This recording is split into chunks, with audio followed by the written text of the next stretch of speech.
Peace. Good afternoon. This is Hip Hop Rant Part 3. It's your boy. Shit that I want to talk about today that pisses me off. It's fucking what I want to call romantic MCs. Now all of a sudden you got motherfuckers that were hardcore MCs now, are singing like love songs and shit. Like what the fuck happened to that? What's up with that? It's like to me, I think that's like a scapegoat just to make money. You know what I mean? Like, come on, it's like you were that same dude that was making fun of Jaro for making love songs. Same thing with LL Cool J and Big Daddy Kane, but you doing the same shit.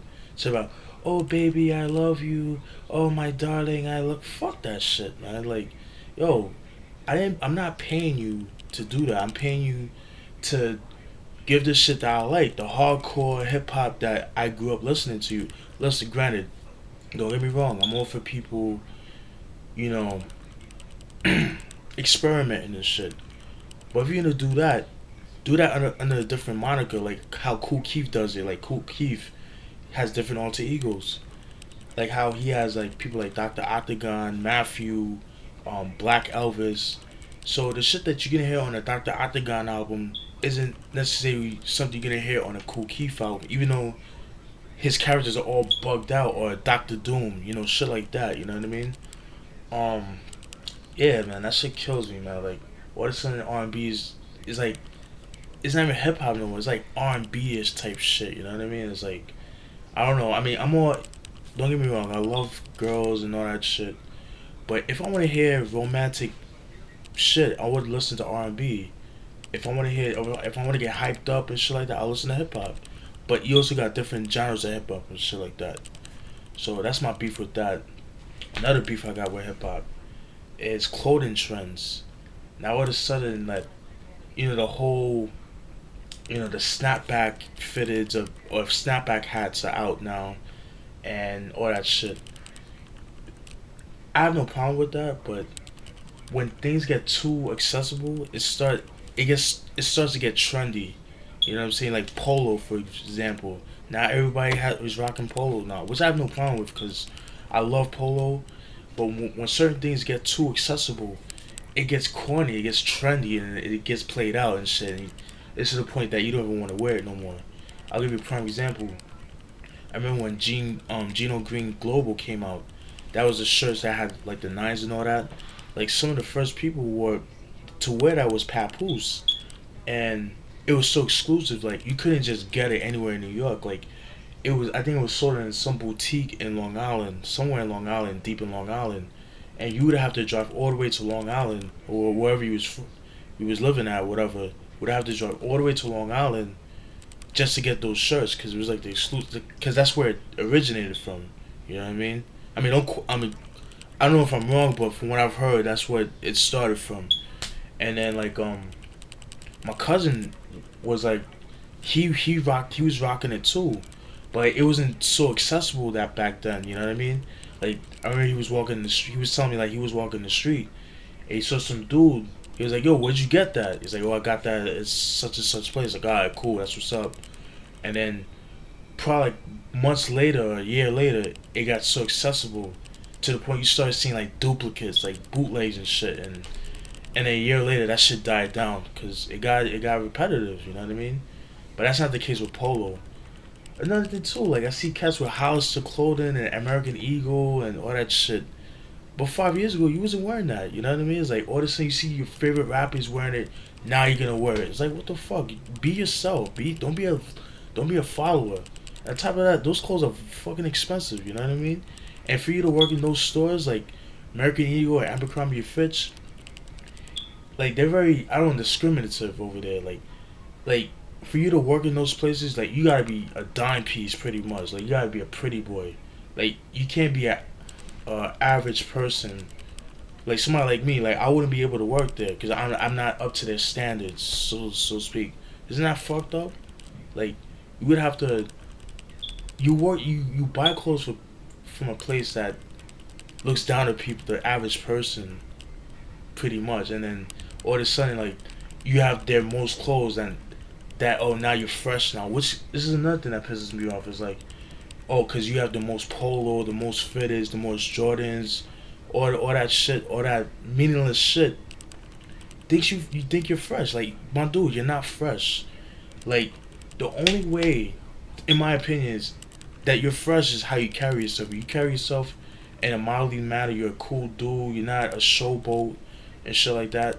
That's the only way, in my opinion, you're fresh. That's it.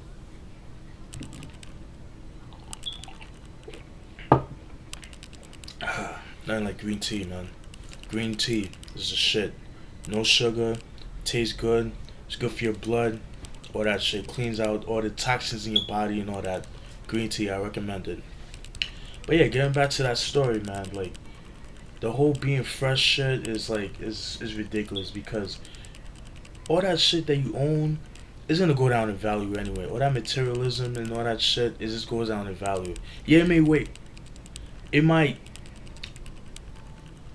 be worth more money in the long run, but I'm sorry, but I'm not gonna spend $400 on sneakers. I'm sorry, fuck that. You know, like people that do that are fucking stupid, in my opinion. That's just me. I mean, if you have the money, okay, fine, but come on, all that money you could spend on, you know, trying to get your own business or some shit like that. You know what I mean? But people will spend $600 over for fucking sneakers, or even fucking jeans. I remember Red Monkeys came out like 5 years ago in 2006. Big popular item. True Evisu or fucking True Religion. Motherfuckers spending like $500 for a pair of pants that something that could tear like that. You know what I mean? I don't know. That's just me. That's just my opinion. So that's it for the clothing trends. Another thing is kind of like my beef. I know I'm gonna catch a lot of flack for this, but it has to be said. There is a difference between commercial hip hop or commercial music in general and mainstream music. Let me point this out. Commercial. All right, you know how like you go on YouTube and you watch, and you go on your favorite, you want to watch a video, but they got these stupid fucking annoying ass ads and shit that you have to watch for 30 seconds and shit like that. It's because it's shit that you want to avoid. You just want to watch the video. That to me is commercial. The commercial artists, like people like Lil Wayne, Kanye West, Rick Ross, Wale, Drake. You know, these motherfuckers that's in the limelight right now. But don't get me wrong. One of my favorite artists that I listened to the 90s, like Method Man, Wu-Tang, they were commercial artists because they were popular at the time. So there's an upside and a downside, but it's just that music nowadays is so fucking. There's no balance, is what I'm trying to say. You know what I'm saying? And then you have mainstream artists where they're in the limelight, but they probably don't get as much, I guess, coverage, if you want to say, like radio play or whatever, but they're still known to the world. So my favorite MCs are mainstream. Nas, Wu-Tang, Mobb Deep. Even though Nas sometimes is one of my favorite MCs, but he pisses me off most of the time sometimes. Prodigy, you know, Mobb Deep, Prodigy. One of my all-time favorite hip-hop duos or groups or whatever. Sometimes Prodigy pisses me off. Fucking, I remember yesterday I was on hiphopdx.com. He made a song called Hell on Earth 2K11, which is pretty much a remake of that song Hell on Earth, a classic, a classic song. Like, how the fuck you have French Montana and Waka Flocka? Like, I'm not gonna get into that. You know, I like, mad people. It's just like, the people. You see what I'm going with that. So that's the difference between mainstream and commercial. Overseas, like hip hop in the overseas, I noticed that hip hop, like in England, France, Germany, like in Europe in general, be having some official shit, like from the beats to the lyrics and shit like that, because they really preserve the culture. You understand? Because it's like music back in the day wasn't as accessible over there than it was over here in America. You understand? So it's like they had to prove themselves hard, and my dude, you guys have my salute on that because I have some friends from England that I met on Facebook that do music, like cats like Cyrus Malachi. I'll post a link to his shit. Melanin Nine, my nigga, George Prevent, Amasu. You know what I mean? Like these is cats. Lewis Parker from England, who's a legend in London, in England. Producer slash MC. My dude, like, man, like these dudes like really care about their craft. You understand? It's like, yo, it's like, and in France too, like they really live the '90s. You know what I'm saying? Like they really love the '90s culture. They really preserve the hip hop culture. So my thing is, why can't we do that here? You know what I'm saying? And then like, and it could, even though you do have people like that over here, but it seems like it's not really done properly like it is overseas. Even in Japan, they have a big hip hop um community, and they really love that real hip hop. They're not into that fucking glamorous shit that you hear. Although in London, they do have like grime, which I'm not a big fan of because it kind of reminds me of the down south shit that I hear, like the Waka Flockas and shit like that. And mind you, I want to clarify that because I don't want people to be like, oh, but you just said you like Southern hip hop. But what I meant was people like Waka Flocka and Rick Ross, like the bad representation in the South. That's like what grime reminds me of, in my opinion. That's just me. Yeah, man, that shit like that, man. And what kills me too is like, I'll show some of my friends like hip hop from England, but they're so ignorant. It's like, oh, he's from England. Oh, like his voice. Like they'll make fun of of their accent and shit like that. I'm like, my dude, but they spitting venom. Yeah, the accent's different, but it's the same shit. Oh, but you don't. Oh, but it's okay to hear like Rick Ross and all the people from the South. But if I put you onto people from England, you guys will make fun of it. So it's kind of hypocritical if you ask me. You know what I mean? Shit like that pisses me off. It shows people's ignorance and shit like that. You know what I mean? Oh man, it's just, man, this is a lot of shit. So I talked about clothing trends, romantic MCs, um,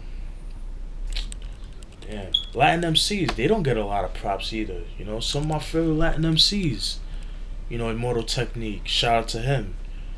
Self-titled from Florida, Tampa base. You know, the whole demigods or the Get Busy committee. Y'all know what I'm talking about. From one of my underground heads.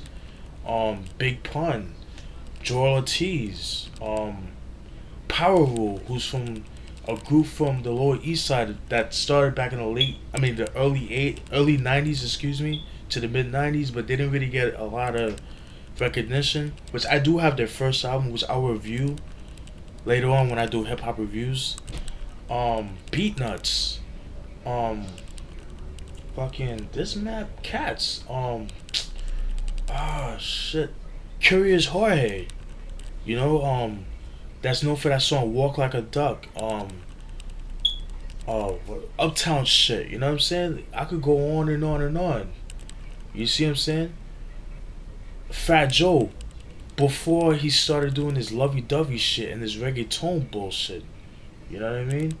You know, it's like, but what pisses me off is that I hate you using the word white MCs and Latin MCs, but I just use, like in the previous era, I used on the white MCs. I was just trying to prove a point. But it's like, in my opinion, I feel like Big Pun is like one of the illest MCs of all time. But I feel like people don't give him the props because he's Spanish or happens to be Spanish. God rest his soul. And I think that's fucked up because when they say, "Oh, you're Latin," you're expected to do a certain style of music. Oh, and Arsonist too. You know, Q Unique, who's part of like Psychological Records, and I think he's part of Creative Juices too. Nems Gutter too, who's who I have as a friend on Facebook, who was part of Necro's PLR crew, but he's part of Creative Juices now. Shout out to him. He's Irish slash Puerto Rican MC from Coney Island, New York. Nasty.